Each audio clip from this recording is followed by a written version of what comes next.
Meus amigos, minhas amigas, tudo bem com vocês? Vamos hoje conversar a respeito do pedido no registro de candidatura, uma parte importante do processo eleitoral. Vamos aqui direto para a tela, diz o seguinte, que o pedido primeiramente vai ter que ser formulado por um partido político ou então uma coligação. É isso mesmo, em regra, quem realiza o pedido não é o candidato individualmente. Inclusive, um pouquinho mais para frente, a gente vai ver que não é nem permitida uma candidatura sem que haja um partido por trás, tá? E vocês vão ver, a gente chama isso de candidatura avulsa. Candidatura avulsa não é permitida dentro do nosso país. Então, o pedido no registro de candidatura é sempre realizado por partido ou por coligação, exceto em uma questão específica, que é quando o partido não realizou essa inscrição desse candidato. Quero lembrar para vocês que no momento anterior a gente falou sobre convenção partidária, que é o momento em que os partidos e as coligações vão definir quais serão os seus candidatos na eleição.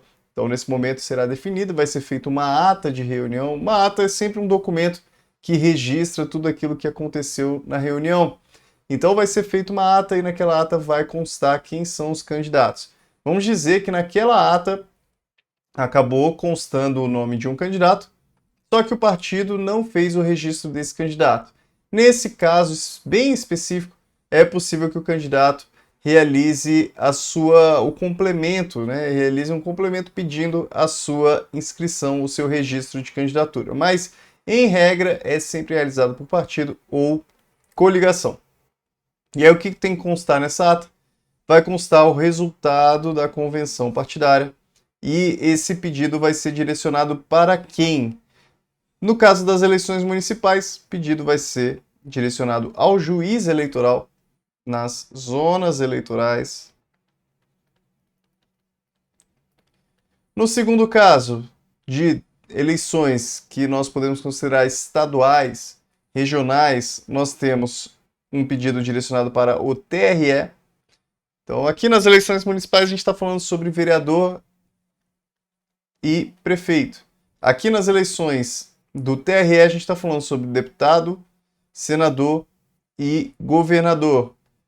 E no TSE, a gente está falando sobre eleições presidenciais. Cuidado para não confundir, principalmente aqui deputados e senadores, porque muitas pessoas vão pensar deputado e senador está no âmbito federal, e de fato está no âmbito federal, mas eles representam um estado. Vamos lembrar que um deputado é um deputado que representa um povo de um estado específico. Então nós temos os deputados de São Paulo, temos deputados do Rio de Janeiro, deputados do Piauí, deputados do Pernambuco, tá? Eles representam o estado. Justamente por isso é que o pedido deles é direcionado para o estado e quem vota neles também é o povo daquele estado específico. As pessoas do Rio de Janeiro, isso é uma confusão muito comum. No dia da eleição, a pessoa vem e fala: Ah, mas eu estava tentando votar em tal pessoa. E aí você vai ver que aquela pessoa não está vinculada ao estado de São Paulo, está vinculada ao estado do Rio, a outro estado. Tá? Então, muito cuidado, os deputados representam um povo de um estado. E aí, os senadores, parecido, representa o estado em si. Então, nós temos os senadores de São Paulo, os senadores do Rio. Então, da mesma maneira, praticamente, nós temos aqui os senadores e o pedido de registro de candidatura também é feito para o TRE. Qual que é a diferença? Senador não representa o povo em si, mas o Estado em si. É um pouco diferente a visão, né? Eles representam o Estado de São Paulo. Agora, os deputados representam o povo que é daquele Estado, tá? Então é um pouquinho diferente. Bom, para o TSE nós temos as eleições presidenciais. Tudo bem? Então, presidente e vice-presidente da República, o pedido vai ser direcionado para o TSE. O que nós temos nesse pedido que é direcionado para esses órgãos? Nós temos um registro individual e, além do registro individual, nós temos também um DRAP. O DRAP a gente já conversou a respeito dele em aulas anteriores. De qualquer maneira, o nome do DRAP, né, o significado é demonstrativo de regularidade de atos partidários. Nada mais é aqui do que um registro, digamos assim, do próprio partido. Então é como se a gente tivesse um registro do partido, um registro partidário que se chama DRAP, mais um registro mais um registro individual de candidatura.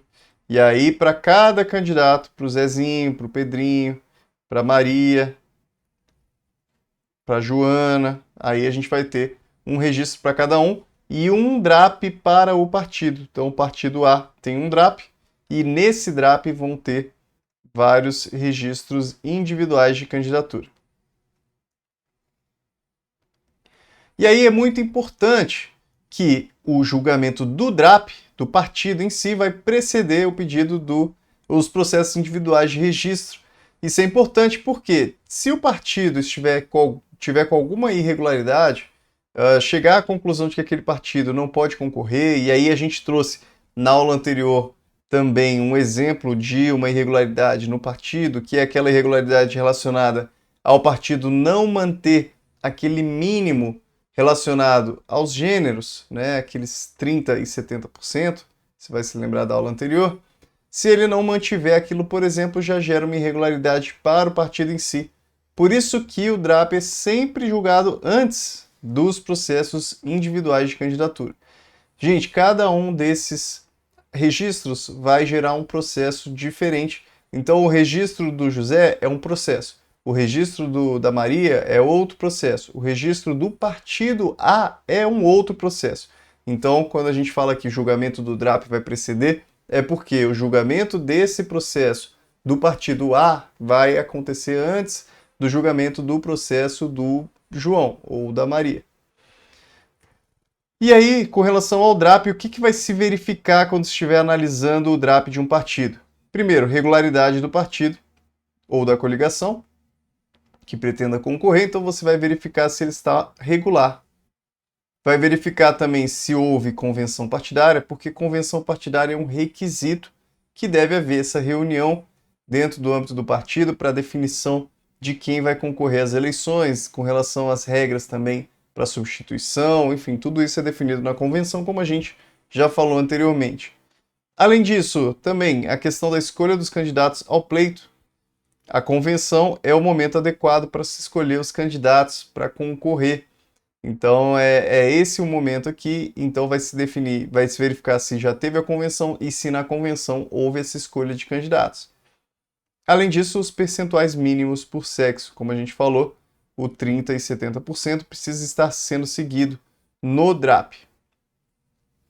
Qual que é o prazo para ser submetido esse pedido?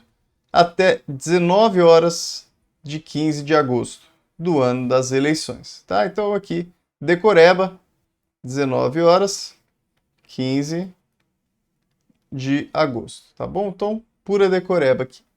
O processo de registro de candidatura terá prioridade sobre quaisquer outros processos nos termos da lei. Em alguns vídeos meus, eu já falei que no período da eleição a gente acaba acumulando alguns processos e aí alguns processos acaba tocando no ano seguinte. É o caso aqui? Não, tá? Não é o caso. O registro de candidatura é um processo que tem prioridade sobre todos os outros.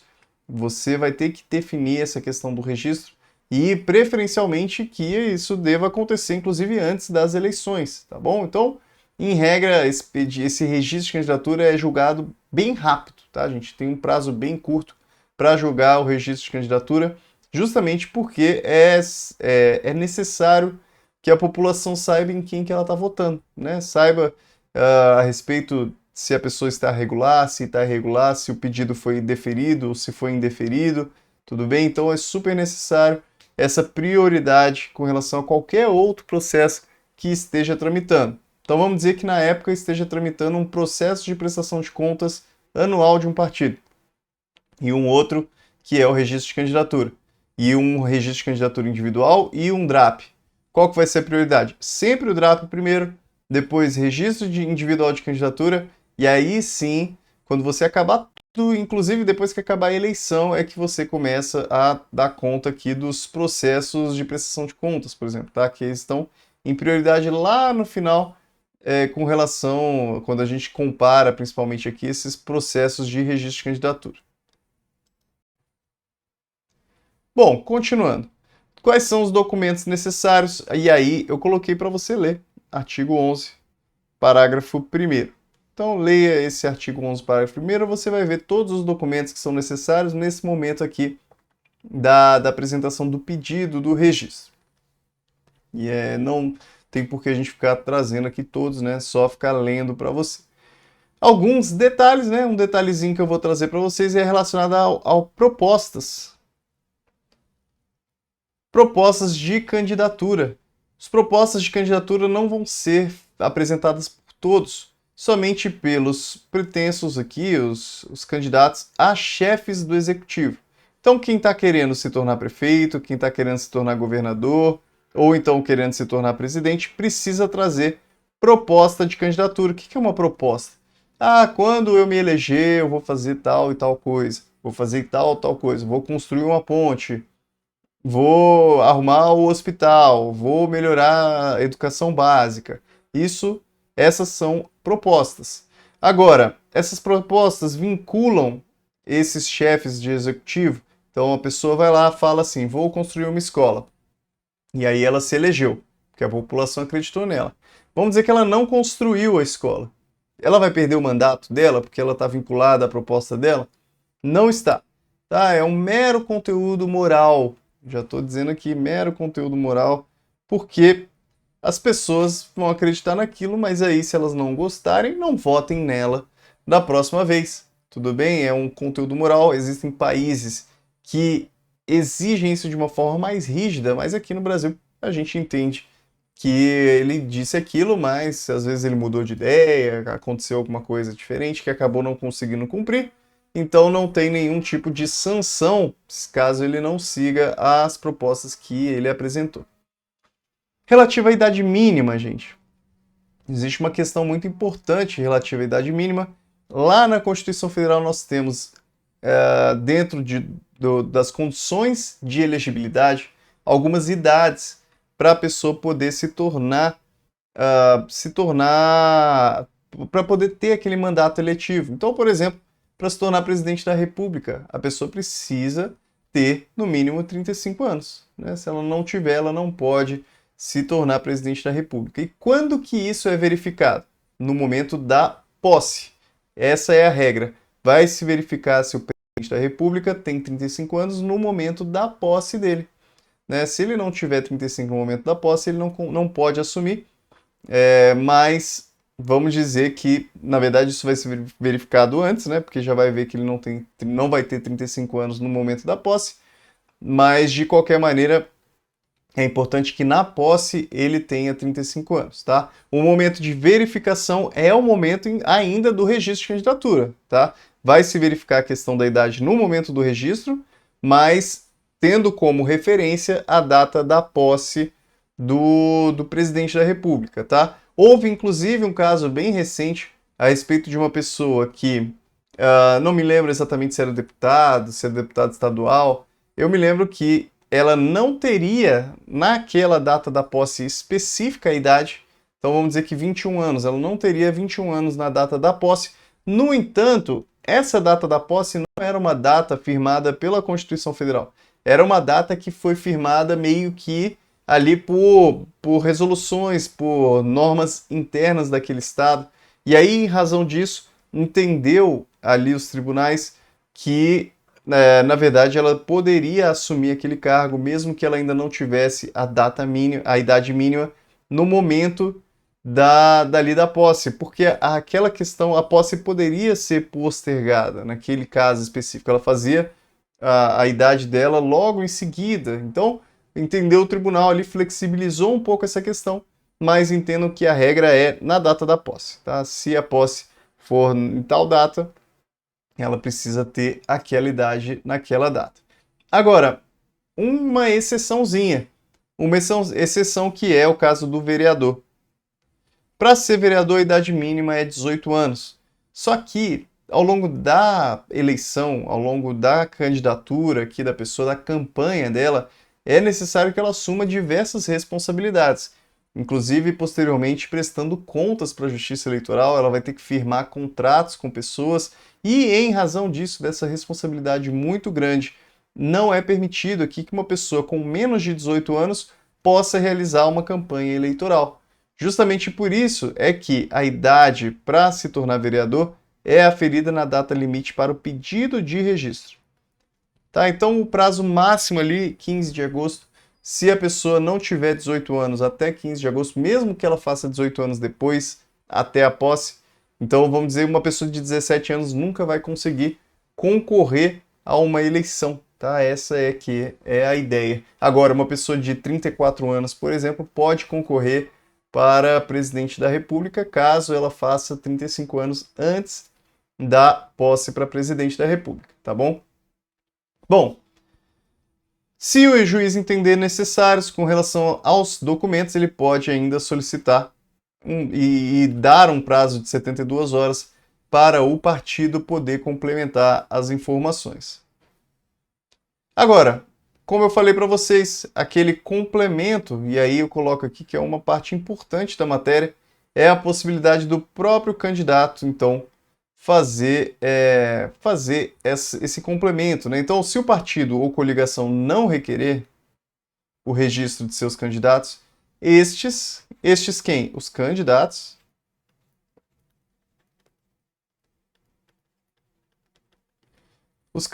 poderão fazê-lo perante a Justiça Eleitoral, observado o prazo máximo de 48 horas seguintes à publicação da lista dos candidatos pela Justiça Eleitoral.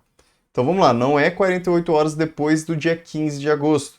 Depois do dia 15 de agosto vai ter um prazo para a Justiça Eleitoral analisar e aí publicar a lista dos candidatos.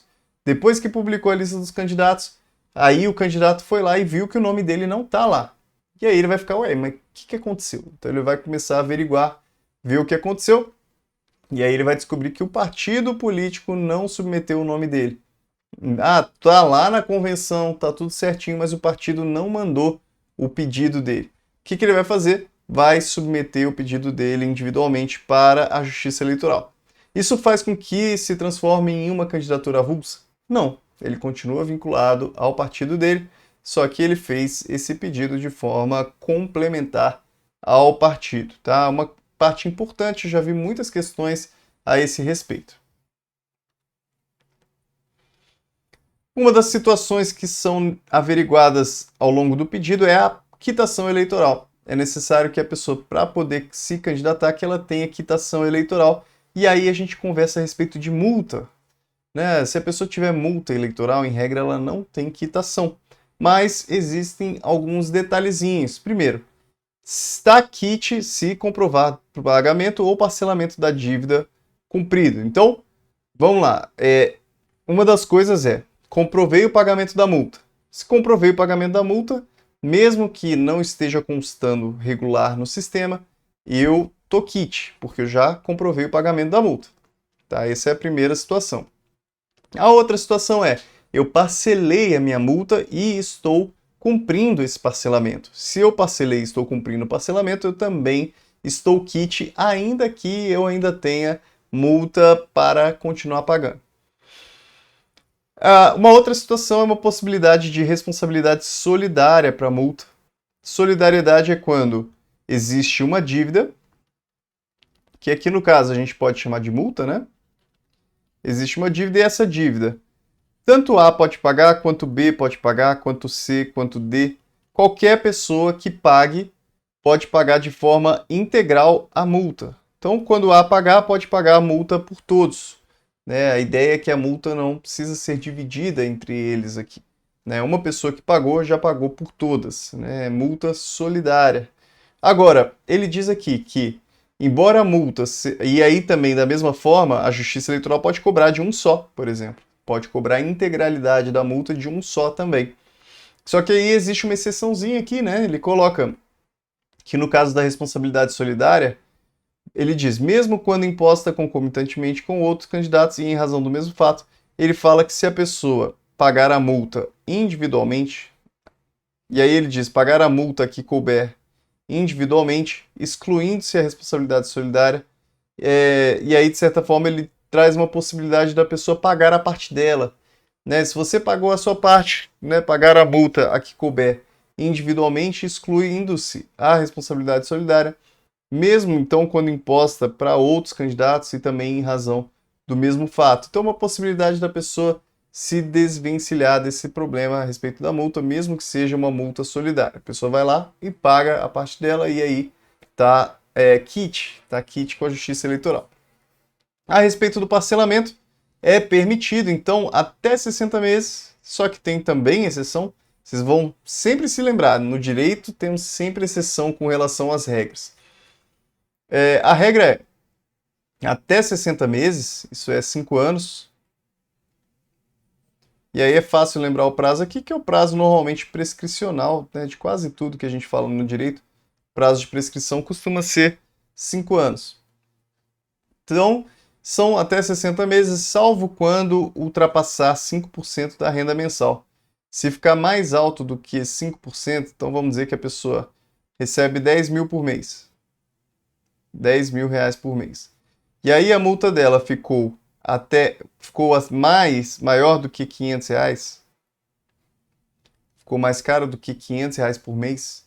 É possível, então, que se ultrapassar, pode ter um prazo superior. Tá bom? Se tiver mais do que isso, pode ter um prazo superior a 60 meses. Então, uma exceçãozinha para o prazo de 60 meses. Com relação, se for a pessoa jurídica ou então partido, ou partido aqui, se for pessoa jurídica ou partido político, vai ser até 2% do faturamento ou então até 2% do repasse mensal. Então, pessoa física, 5% da renda mensal. Se ultrapassou 5%, o prazo pode ser maior do que 60 meses. Se for pessoa jurídica ou partido político, ultrapassou 2% do faturamento ou do repasse do fundo partidário, pode ser mais também do que 60 meses esse parcelamento da multa. Sobre a candidatura avulsa, como eu falei para vocês, que é aquela questão da pessoa se candidatar sem um partido político. O Daniel quer se candidatar, qual o partido dele? Nenhum. Isso não é permitido no nosso país. Súmula número 57 do TSE diz o seguinte: em relação às contas de campanha eleitoral, a mera apresentação é suficiente para a obtenção da quitação eleitoral. Gente, muito importante essa súmula aqui. Com relação à conta de campanha, o que acontece? O que é uma conta de campanha eleitoral? Você está lá se candidatando, e aí ao longo da sua campanha você contrata pessoas, você utiliza de recursos, você recebe doações, tem várias movimentações financeiras e estimáveis financeiramente. O que é uma movimentação estimável? A pessoa te emprestou um carro. Isso existe, você deve estimar isso financeiramente, porque é como se fosse uma doação mesmo que você está recebendo. Então existe uma movimentação, embora ali de uma forma indireta, então você estima aquilo. Então, existe muita movimentação financeira ou estimável. O que acontece? Relativa a essas contas de campanha, você precisa apresentar. Você precisa apresentar isso para a Justiça Eleitoral para poder ser aprovado ou desaprovado. Agora, a pessoa que não apresenta, então, quando você apresenta as contas, você tem 4 possibilidades, né? Com relação às contas eleitorais. Você tem a possibilidade de ter as suas contas aprovadas. Essa é a primeira possibilidade. A segunda possibilidade é você ter as suas contas aprovadas com ressalvas. Essas aprovações com ressalvas é porque teve algum tipo de irregularidade, algo informal ali, algum probleminha, digamos assim. Tá? Um probleminha, deu uma ressalva, mas isso não impediu a análise do conteúdo e não deu nenhum tipo de problema relativo ao conteúdo em si. Então, aprovação com ressalvas. Além disso, é possível que seja desaprovado. Houve algum problema nas suas contas e em razão desses problemas apresentados nas suas contas, você vai ter que, por exemplo, devolver algum valor para o partido, vai ter que devolver algum valor para o Tesouro Nacional, então suas contas foram desaprovadas. E a outra possibilidade é que suas contas sejam consideradas não prestadas. Esse aqui, para a Justiça Eleitoral, é considerado, digamos assim, a pior das situações, porque a pessoa que não prestou contas, é possível que tenha acontecido qualquer tipo de problema ali nas contas dela e aí a Justiça Eleitoral não consegue, às vezes, nem mesmo realizar a análise adequada. Então, considerem sempre a não prestação como a pior das situações. E aí é importante aqui dizer que, em relação a mera apresentação é suficiente para a obtenção da quitação eleitoral. Só que um adendo aqui. Porque o que ele está falando assim, olha, se você apresentou, você vai cair em um desses casos aqui. Se você já apresentou, então você vai ser aprovado, ou você vai ser aprovado com ressalvas, ou você vai ser desaprovado. Isso já te garante a quitação eleitoral. É isso que ele está falando nessa súmula. Só que um cuidado que a gente tem que ter, e aí o que está dizendo aqui é, não exigindo a lei que sejam aprovadas. Realmente, a lei não exige que seja aprovado para você poder ter quitação eleitoral. Só que tem um cuidado que a gente tem que ter aqui, que é o seguinte: contas prestadas com documentos insuficientes. O que é isso aqui? O candidato foi lá, apresentou as contas. Tudo bem, ele apresentou as contas, só que ele não apresentou o documento suficiente para poder ser analisado aquilo ali. Né? Não estou falando que aquela conta vai ser desaprovada, estou falando que não tem nem documento suficiente para poder analisar. E aí o que pode acontecer? O juiz pode julgar aquelas contas não prestadas, mesmo que a pessoa tenha apresentado documentação, né? Porque ele não trouxe documentos suficientes. E aí o que acontece? Não garante quitação. Tá? Então cuidado só com esse detalhezinho. Se a pessoa, mesmo que ela tenha apresentado, não apresentou documento suficiente, pode ser sim considerado não quite. E aí, tem quitação eleitoral o candidato das eleições anteriores que tiver contas aprovadas com ressalvas ou desaprovadas. Como eu falei para vocês, se estiver nessa situação aqui de cima, em regra, a pessoa pode sim participar das eleições porque ela tem quitação eleitoral. E sempre lembrando, isso tudo que eu estou falando é com relação às eleições anteriores que a pessoa já participou, né? Então, não dá para você ter prestação de contas de campanha se você não tiver participado de uma eleição, tá? Então, estou falando, vamos dizer que em 2020 a pessoa participou da eleição, aí ela prestou contas com relação a isso, e aí 2024, aí sim a gente vai verificar se a pessoa tinha quitação eleitoral relativa a essa prestação das contas dela. As condições de elegibilidade e as causas de inelegibilidade, a gente ainda vai conversar sobre essas questões, devem ser aferidas no momento da formalização do pedido de registro da candidatura. Como eu falei para vocês, a questão da idade, por exemplo. No momento, a idade a gente já consegue verificar se a pessoa vai ter 35 anos na data da posse. Na hora do pedido a gente já consegue verificar isso. Tá? Então não tem. A gente não precisa esperar ter a posse para poder dizer que a pessoa não tinha a idade. Né? A gente já consegue verificar isso na hora do pedido do registro. Então é justamente isso que ele está falando. Causas de inelegibilidade. A gente já consegue verificar, por exemplo, se a pessoa não fez o prazo de desincompatibilização na hora do registro. A gente já consegue saber isso.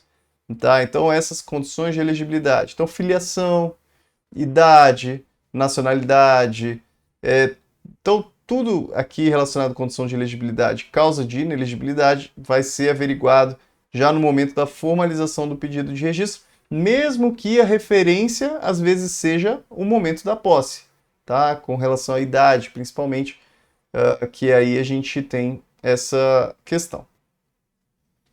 Ressalvadas as alterações fáticas ou jurídicas supervenientes ao registro que afastem a inelegibilidade. Então, existem situações, vamos dizer que ali a inelegibilidade da pessoa, né, vamos dizer que a inelegibilidade da pessoa finalize 20 dias depois, né, ou aconteça qualquer situação específica que a pessoa deixe de ser considerada inelegível. Isso aí pode ser considerado, pode ser verificado posteriormente, né, pode ser verificado posteriormente à formalização do pedido do registro. Muitas vezes as informações que nós temos naquele momento do pedido podem mudar, tanto de roupagem jurídica quanto fático, né? Então, digamos assim, a gente bate um martelo naquele momento do pedido do registro, mas também deve ser considerado que pode haver alterações posteriormente. E como que isso é definido? Normalmente a pessoa vai entrar com um recurso, tá? Se ela considera que ela está na razão dela, ela vai entrar com recurso e aí ela vai concorrer sub judice. Sub judice. Se a pessoa teve um registro indeferido e aí ela entrou com um recurso, esse recurso possui efeito suspensivo. Significa dizer que mesmo ela estando indeferida, ela vai poder ainda assim concorrer às eleições, tá? E aí, a respeito dos efeitos disso daqui, a gente ainda vai conversar na nossa próxima aula e a respeito das questões relacionadas ao subjúdice, tá bom? Espero que você tenha gostado da nossa aula. Se não tiver, se tiver qualquer dúvida, qualquer problema, dificuldade, não tiver gostado muito da aula, algum feedback, qualquer coisa, pode mandar para mim que a gente conversa, tá bom? Um grande abraço para você e até a nossa próxima aula.